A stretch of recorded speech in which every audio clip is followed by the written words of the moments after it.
Hello again. It is Wing Nation presented by Sage Fruit. Talking sprint car racing, our favorite time of the week, and we are so glad that you have joined us. Steve Post here in our Concord, North Carolina studios. Ashley Stremme from the Lethal Chassis Studios in Mifflintown, Pennsylvania. Hello, Ashley. How are you? Steve, I am fabulous. All is well in my world. The Speed Palace is back in business.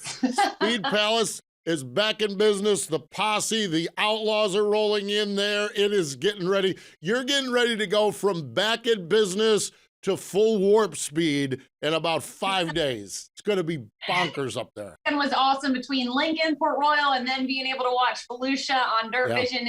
It really didn't get any better than that. But you made it to the track in South Carolina. How was the place your mama warned you about, Steve? Oh, Cherokee Speedway is spectacular, and it was spectacular. I've been laughing about it ever since. I am telling you, they put on a show there. They really do. And I'm going to talk about that because that's part of one thing I've been preaching all year long, and we'll talk about that here in just a little bit as well. But today on the program, we are going to talk to National Sprint Car Hall of Famer Dale Blaney, 2016 inductee into the Hall of Fame. And Ashley, Dale Blaney has decided to dust off the helmet and come back to racing a little bit this year. It's so cool. I mean, Dale has had an incredible career, especially with the All-Stars, 6 titles, championships, if you will. Just freaking awesome. Yeah, it is. I'm so pumped to hear what the details are. I kind of love the way this team seems to be coming together. And he's going to pick and choose his battles, I'm sure, and be fun to see Dale Blaney standing on a wing as we roll through this season, that's for sure. So that's what we're going to do here on Wing Nation. Dale Blaney, he joins us on the Sage Fruit Hotline in just a moment. The Outlaws are headed back to the Pacific Northwest. Join us for 3 action-packed nights of racing August 31st, September 1st and 2nd at Skagit Speedway when the World of Outlaw NOS Energy Drink Sprint Cars return for the Sage Fruit Skagit Nationals. Kickoff for the Sage Fruit Skagit Nationals begins Wednesday, August 30th with a pre-race party, live band, Sage Fruit apple giveaways, and more. Then catch Donnie Schatz and the rest of the World of Outlaws as they take on Washington's best sprint car drivers Thursday, Friday, and Saturday nights. Details at SkagitSpeedway.com.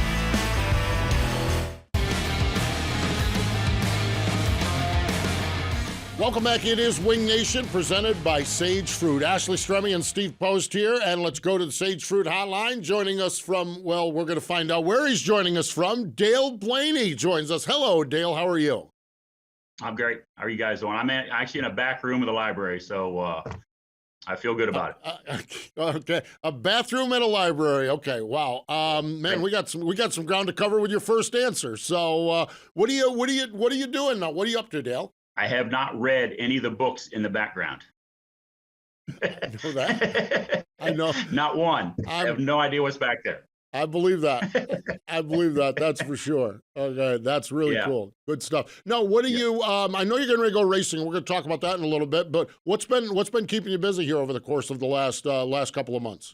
Well, coaching some basketball was the main thing. We are done with our season now. Kind of ended on a sour note. We were pretty good early in the year and middle of the year, and then if we'd have had better coaching, we probably would have finished the year strong. So that didn't happen, but there's always next year. But I'm working. I'm the in-school suspension teacher at a high school during the day, and that's keeping me busy for a little while. Racing season better start quickly. I was just about to say, so Dale Blaney as an in-school suspension teacher, I think a lot of kids would probably enjoy that. So what does that look like for you? Are you like just watching over these kids? Are they rowdy? Do you have to like shake them down? Like, how's this turn out? Well, there's some good kids in there, and then there's some bad kids in there. So, I mean, you gotta watch. It was a great gig for me during basketball season where I could watch a lot of film. So I'd watch the kids a little bit, make sure they were doing their work, and but then I'd watch a lot of film. So now the basketball season's over. I was actually on Flow 24/7 is pretty much on my computer most of the day while I'm sitting there. There you go. Well, I guess there's worse things in the world. Now, Dale, do you have any prior experience, like from a few years back, like when you were in school with some in-school suspension? Is this a familiar territory for you? No, never had this in our, we just they used to just get the paddle out and crack us. That was our in-school suspension. Yes. So we didn't have to deal with it. Our in-school suspension lasted about 4 seconds. You're right about that. Hurt. Boy, you're right about that. I know you and I are about the same age, and that is correct. We didn't have in-school suspension. It was just a quick trip to the principal's office and back to behavior. Yes. Yep, correct. I'd probably rather have that nowadays, but the world is a different place. Yes, it is. That's for sure. All right, so now that we've got that all out of the way, all right, let's talk racing for just a minute here. I think we've learned enough about me being an in-school suspension teacher. Still, it blows my mind. All right, so obviously you've announced that you're going to hit 40 races this year. What are things looking like? How excited are you to get it back in the car this year? And how did this all kind of come about? Came about last year. I ran for Jerry about 4 or 5 times last year. And first year he actually owned a race car, which was different for him. He's been around racing his whole life. So had some different stuff last year, but this year we got 2 brand new RPM cars, got a brand new op motor, and everything on these cars are brand new. So got the best of everything that what I need to go race, and we'll pick 40 good races to go see and figure out where we can go and do well at, and try to get myself back acclimated to racing every weekend again, which will be a chore. Dale, it's been since 2019 that you've ran full-time in sprint car racing. We have seen you a few times along the way. We saw you win up at Sharon a couple of years back, and these races you had last year. Is it something you've been fishing for all along? Is it something that just kind of how has this progressed to get to this point where we're going to see you back a little bit more regularly this year? Well, yeah, I think I ran 5 or 6 times last year, which was the most I ran since 19. I think in 20, I might have ran 2 or 3 times, and in 21, a couple times. So I don't know. I've known Jerry a long time, and he was kind of wanting to grow his program a little bit. And it just so happened that I'm just going to jump in the car this year, and who knows how many years I have left. I think I got maybe 1 good one left, I hope. So we'll see what happens after this year. I mean, we're just going to go run, have some fun, and enjoy it and try to win some races. And it's up to me. I mean, I got to go try to get back after it and learn some things. The shocks are different, the cars are different, the tires are different. So it'll be a learning experience for me as, you know, the guys working on the crew. So well, hopefully we'll just go have some success. All right, so you mentioned Jerry Barris, the guy that's kind of fielding this whole situation. How did this all come about, even if you ran 4 or 5 races for him last year? Were you guys just old buddies sitting around drinking a couple of beers, and you decided, hey, let's put some sprint cars together and go race 40 races this year?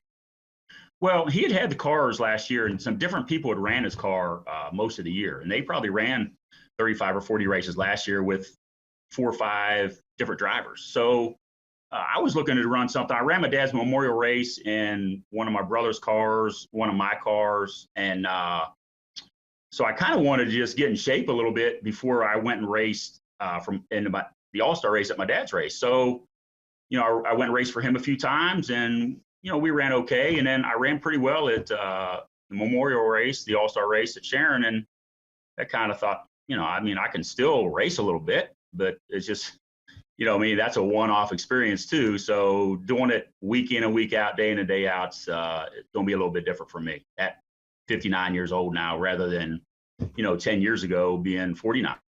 So. Yeah, fourth and sixth place runs up there on the weekend, so really, really good stuff, that's for sure. And what we're going to do is we're going to step away now, because I want to dig a little bit deeper into this relationship with Jerry, but also you've got a crew chief by the name of Scooter that you go back with as well, so I want to talk a little bit about Scooter, and we're going to do that and a whole lot more when we come back. Stay with us. More with Dale Blaney in just a moment. The Outlaws are headed back to the Pacific Northwest. Join us for 3 action-packed nights of racing August 31st, September 1st and 2nd at Skagit Speedway, when the World of Outlaw NOS Energy Drink Sprint Cars return for the Sage Fruit Skagit Nationals. Kickoff for the Sage Fruit Skagit Nationals begins Wednesday, August 30th with a pre-race party, live band, Sage Fruit apple giveaways, and more. Then catch Donnie Schatz and the rest of the World of Outlaws as they take on Washington's best sprint car drivers Thursday, Friday, and Saturday nights. Details at SkagitSpeedway.com.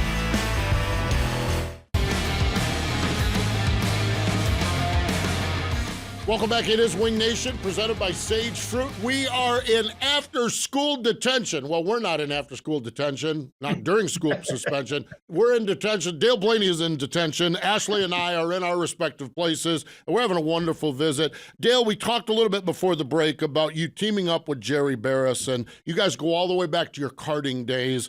Your mechanic on the car is a guy named Don Scooter Stefanik. Now, my understanding, you go back a long way with him as well. Yeah, I do. I mean, he worked on my brother-in-law's car, Doug Kekich, when Doug was first starting. And, he ran for, worked for Jimmy Hawley for a little while back in the mid-90s. And Jimmy and I were good buddies. And, yeah, I've known Scooter for half of my life. So he's a good guy, really meticulous on the race cars. And he does a great job of what he does. Dale, talking about, I love this. It's just like the gangs getting back together type deal. It's so cool. And obviously all of you are, as you said, 59 years or around that bracket.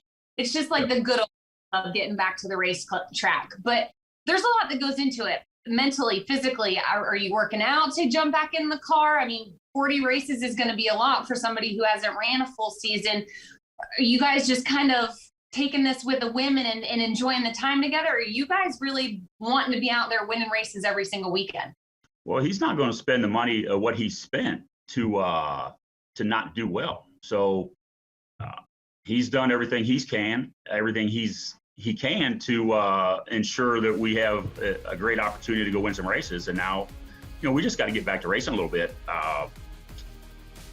So we'll see. I mean, I'm really looking forward to it. I'm looking forward to the first race and just learning a lot of stuff. Dave Reed's going to help us again a little bit with Penske shocks, and hopefully he can come early a little bit and help us some. And Tim Hughes is also going to help us a little bit. I raced for Tim back in 95 and 96, and he's going to be around quite a bit, and he's going to help us also a little bit. So really looking forward to getting back with Tim Hughes again and just hanging out at the racetrack. I don't want to just hang out at the racetrack. I want to be the guy walking in the pits that I used to be walking in the pits. So whether that can happen again, I hope it does a little bit.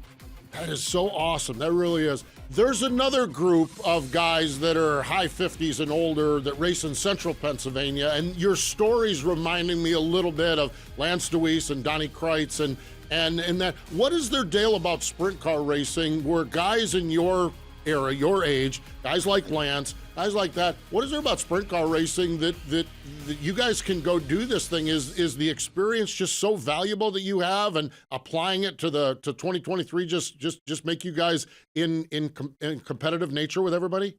I don't know. I mean, maybe I guess we're just good. Yeah. Yeah. I'm just kidding. I don't know. Hey, Donnie and Lance and Davey out there, those guys are 3 Hall of Fame guys, and they're going to have success wherever they go race. Now, Jerry and Dale and Scooter, I don't know if we can fit that bill, but we'll see what happens. We're going to have a good time, and we're going to go race. And I don't know. I mean, I've had some success racing cars. Whether it can happen again, we'll see. You talk about Hall of Fame, you yourself a National Sprint Car Hall of Fame, class of 2016, but you were recently, just this past year, inducted to the Fremont Speedway Hall of Fame. What's it like, being inducted into Hall of Fames like this? I mean, is it something you dreamt of as a kid and now it's actually coming to fruition? No. I really didn't even, who knows what goals I had when I first started racing. Just loved going to watch my dad race, my brother, and I didn't know what level I could race on. I knew I could be okay at it, but I really didn't know at what level. But to consider myself a Hall of Fame driver like a lot of the guys are, that's not for me to decide. It's for everybody else to decide. But it's pretty neat to be in that category with everybody else. But to go to be involved in the Fremont Hall of Fame, where I've really never ran locally, just run all-star races and won a lot of races there, a lot of all-star races there. So that's pretty much why I was inducted there. But that is a great track that has a lot of history. I mean, sort of similar town to what you grew up at Port Royal. So it's just two cool places. They had covered grandstands. Fremont still has covered grandstands, and just two great racing communities that are the staple of sprint car racing. Boy, isn't that the truth? That's for sure. Dale, I was thinking about this. Just the Blaney family. You talk about all you wanted to do is go to the races and watch your dad. Of course, your dad, Lou Blaney, Hall of Famer. Then your brother Dave comes along and carves out just a spectacular career. Your nephew Ryan Blaney comes along. He's running in NASCAR. Your daughter Leah is married into the Reeves family that's tied in. I'd say motorsports has been pretty good to the Blaney family. It's been great to us. Met a lot of great people. Couldn't be happier for, my daughter. She's a great kid, and Hayden, I love him to death. She couldn't have married a better kid as far as I'm concerned, and love him and his whole family. So yeah, we've been really fortunate. We've stayed out of, racing. Injuries can happen in racing, and certain families have been affected more than others. So we've had some great success in racing, and have all stayed pretty healthy doing it, and it's led to a great life so far. All right, so speaking of your daughter, you have a grandson, Loudon. Is it Pappy? Is it Papaw, Grandpa? I mean, I hear you're pretty big on Paw Patrol, so how's that life? Well, and now it's number 2, about 4.5 months now, almost 5. So no, I'm just straight grandpa. I mean, there's no little names or this and that. I'm just grandpa. I call my grandpa, and that's what I am. So it's pretty cool though. I don't get to see him as much as I wanted to. Last summer I was down a lot, lived down there for about 3 months, but it was really cool to hang out with him for 3 months last summer, and looking forward to more time with him here in the next couple of years. That is just awesome. Final question for you here before we cut you loose, Dale. When we look at the schedule, do you guys have anything pinpointed as far as when you'd kind of like to get out and racing? Hopefully late March here. If we can get to Port Royal on the 25th, we'd love to get down there early April at Attica All-Star Race. We're looking to get there. So, I mean, we're looking to get to the Weikert race, in May. We'll go to Eldora. We'll run some Ohio Speed Week stuff. You never know. We may come over and run some PA Speed Week races, a few of them here and there. So no set schedule. We'll just go, and if we have a good weekend, we'll look forward to the next weekend. Man, what a way to go. That's for sure. Dale, can't wait to see you back on the racetrack. Good to catch up either there at the school, and thanks for joining us here on Wing Nation. I appreciate it. Thank you very much. There we go. Dale Blaney, the Hall of Famer. He's coming back for 40 races. Can't wait to see how that goes, and can't wait to see how the rest of Wing Nation goes. Stay with us. We'll be back with more in just a moment. So how's that new Mahindra tractor, Tony? To be honest, Chase, there's nothing more satisfying than working my land with this Mahindra. Well, nothing outside of being Rookie of the Year, winning 62 races, 3 Cup Series championships, securing dozens of sponsorship deals, and getting inducted to the Hall of Fame, getting married to a wonderful woman, owning a racing team, hanging out in my trophy room, awesome stuff. Yeah, what? Can't hear you. Mahindra, the official tractor of Tough and Stewart Haas Racing.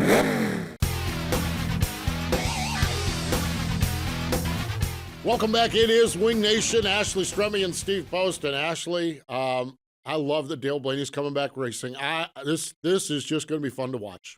There's no doubt about it, but I still can't get over him being a teacher.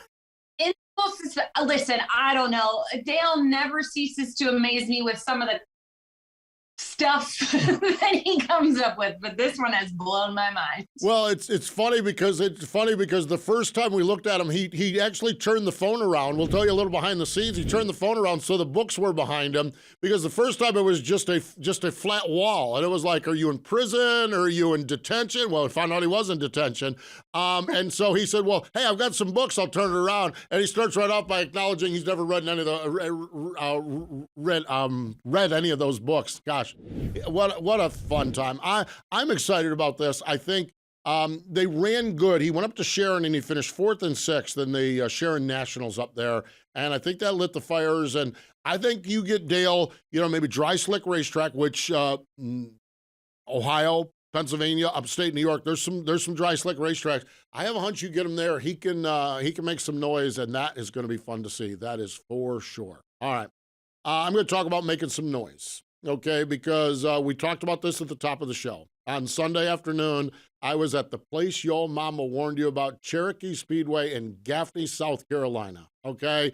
Ashley, this place is unapologetically rough around the edges, and I think I'm being really, really kind in the way I say it, and there is not a place on the planet like Cherokee. It's true, and they have really good cheese fries, but it's an interesting facility. It brings interesting fans. It brings interesting situations. Well, and that's what we had. We had interesting fans, okay? I arrived about 3 hours early and barely could get in the place, okay? I mean, it was a beautiful Sunday afternoon. The place was just packed, and I still don't figure out how they get cars in the pits, because I'm parking my car and there's a 4-cylinder behind me trying to get through, and I look and they're coming in the other way and they're coming over the hill and everything. So we all got in there and everybody's tailgating, everyone's partying, and super late model racing, dirt super late model racing is really, really good. And the moment, I think it was lap 36 of the feature, you have Chris Madden and Brandon Overton, two of, if not the top three, definitely the top 5 super late model drivers, get together, stop on the front stretch, start jawing, almost go Bowman Gray Stadium with their cars on the front stretch, ease off from turn number 1 and decide to get out and to scuffle and belly bump and scream and holler at each other. The capacity crowd at Cherokee Speedway had a good time, that's for sure. Ashley, interesting situations it was at, but boy, when you look at entertainment, we had it on Sunday afternoon. You know, late model racing, I know this is a sprint car show, and I know I love the Speed Palace, but Port Royal had 40 late models this weekend, only 29 sprint cars. So the late model world is really starting to boast a lot of talent and a lot of drivers every single weekend. And it's awesome because late model racing I enjoy watching it. It's usually, like you're talking about, some good racing, and, you know, obviously sprint cars will always be my first love, but the late model world is really thriving right now. It really, truly is. So my soapbox is, folks, get out to a racetrack. Get out. I have been snickering, laughing, smiling, texting friends about Sunday afternoon at Cherokee all week long. I am telling you, it's something I still don't even know necessarily what I saw. And I think that's great. And that makes it so much fun. So much good racing. Okay, the Speed Palace kicked off this past weekend. The mayor went to victory lane. Now, no, not the mayor. Well, yeah, he is the mayor. Dylan Cisney is the mayor of Port Royal, and what a way for him to kick off the season, Ashley, to win the opening night. Yeah, it was a day race, which it ended up being a beautiful day. Awesome to see him pick up the first victory of the year, and cool to see Parker Price Miller finish second as well. Good stuff there. The day before at the fabulous Lincoln Speedway, Freddie Raymer from 15th to the win. Probably the headline, though, is passing Danny Dietrich coming to the white flag. Woo, man, I'll tell you what, those two do not like each other at all. I'll guarantee you back in that pit area, there was one Sprint Car Hall of Famer, Fred Raymer, that was probably proud of his boy on Sunday afternoon. Man, it seems like Lincoln's got things rocking and rolling as well. I'm sure there was a feather put in someone's cap that day, a little chest puffed out, if you will, but it's really cool to see. He's picked up 2 victories already at Lincoln. Yeah, good stuff. Freddie's a multi-time track champion and defending track champion there. Hey, we've had a ball here today. Thanks to Dale Blaney for joining us. More important than all of that, though, thank you for joining us here on Wing Nation.